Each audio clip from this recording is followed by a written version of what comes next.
welcome to Apex Reviews. Today we're going to be installing a bilge pump in a 2002 Malibu LSV. Unfortunately, this bilge is located underneath the engine.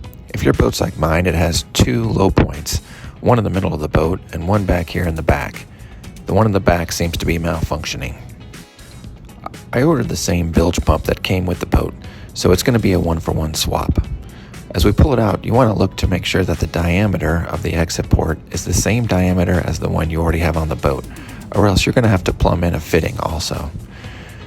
The wiring is pretty simple: black to black, brown to brown, and brown with a white stripe to brown with a white stripe.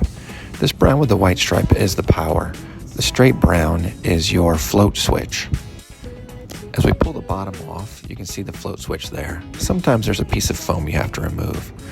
The automatic switch activates when water rises and causes it float to lift up, turning on the pump. When you remove the old pump, I like to cut it nice and tight so that you have extra cords to work with. You can see here we have plenty. This bilge pump has to go underneath the muffler in the very back low point of the boat, right near where you would put the plug. It's also co-located right next to the rudder, so we have to be careful not to get too tangled up in the steering mechanism.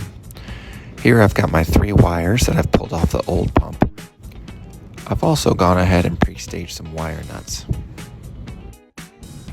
I wasn't able to video while I was wiring these up because I needed both hands. But as you can see, I just wired brown to brown, black to black, and brown with a white stripe to brown with a white stripe. I went around it with some electrical tape too. We're going to tuck these up high so they don't get in the water, because water will collect in the bilge. Next you can see is the exhaust hose. This is where all the water is going to exit. Again, you got to make sure you have the right diameter hose to connect to the right diameter pipe. You can see here that there's a clamp that has to be clamped on. That'll keep the hose from coming off when water is coming out. The one I have is a 750 gallon per hour pump. We have the pump down there now. The fun part is going to be sliding that hose onto the pump with only one hand. You might be able to fit 2 hands down there if you have small arms. It is kind of hard to see down there. Before you get everything installed, you want to make sure these wires are out of the way. We're going to have to route those around later so that they don't get tangled up in the steering. We'll probably try to secure them around one of those hydraulic hoses down there.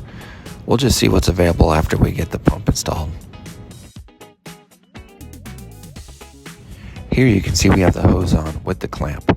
I tightened the clamp with just my fingers until it wouldn't move, and then I was able to put a nut driver on it and tighten it down nice and firm.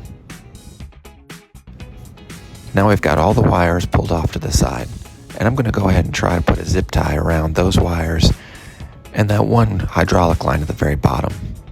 Then I'm going to bring another zip tie up around this exhaust line to keep the wire nuts nice and high and out of the water.